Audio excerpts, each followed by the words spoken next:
యవ్వనస్తులందరూ Christmas హడావిడిలో ఉండగా ఆకాశంలో వెలసిన నక్షత్రం మనిషి రూపంలో వచ్చి గుణపాఠం చెబితే ఎలా ఉంటుందో తెలుసా? ఈ పాటలా ఉంటుంది.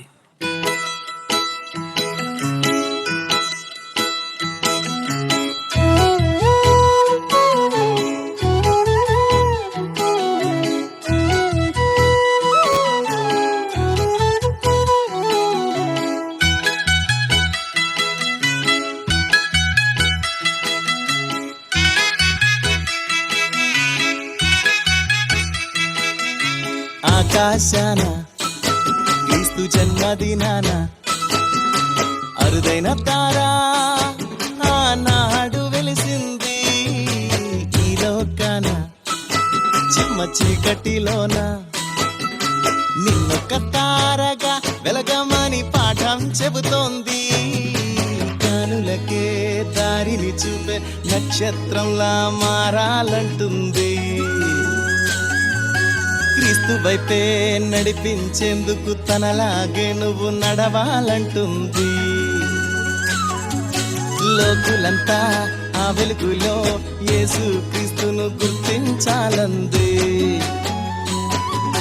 కడవరకు నమ్మకంగా వెలిగి రాలిపోవాలంటుంది. నక్షత్రం నేర్పే క్రిస్మస్ పాఠమిది. ఆకాశాన క్రీస్తు జన్మదినాన ఈ లోకాన చిమ్మ చీకటిలోన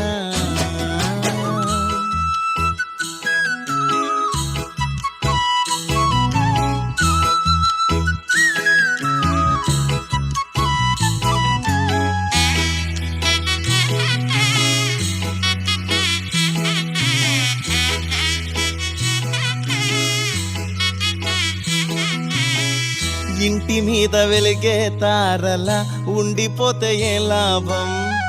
వీధిలోన నిలిపే స్టారులా ఎండిపోతే ఏ లాభం? గాలిలోన కట్టే మేడలా కూలిపోతే ఏ లాభం? నీటిలోన మునిగే ఓడలా బ్రద్దలైతే ఏ లాభం? ఏడాదికొక్కసారే వెలిగి ఆరిపోతావా? నిరంతరం వెలిగే జ్యోతిలాగా మారవా? లోకానుసారంగా బ్రతికి చచ్చిపోతావా? మరణము వరకు నువ్వు నమ్మకముగా ఉండవా? జీవవాక్యమును చేతబట్టి లోకమందు వెలగవా? ఆకాశాన క్రీస్తు జన్మదినాన ఈ లోకాన చిమ్మ చీకటిలోనా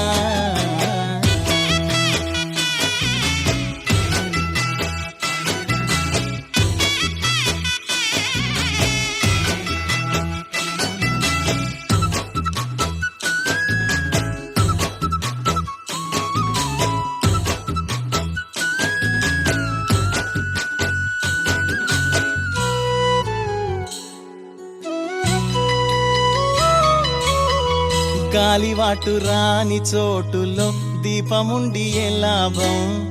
తేట కన్ను లేని మనిషిలో ఊపిరుండి ఏ లాభం? నూనెలే కారిన దివిటితో సిద్ధపడి ఏ లాభం? చీకటిగా మారిన వెలుగుతో దేవుడికి ఏ లాభం?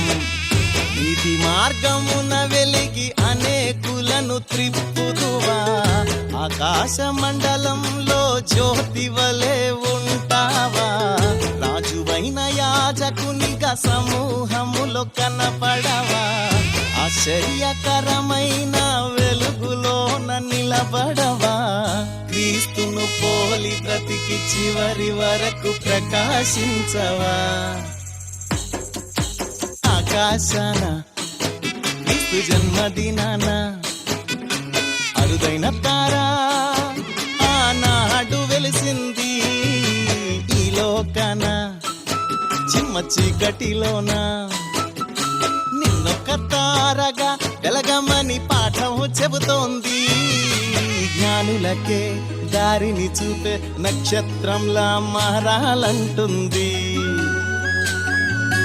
క్రీస్తు వైపే నడిపించేందుకు తనలాగే నువ్వు నడవాలంటుంది.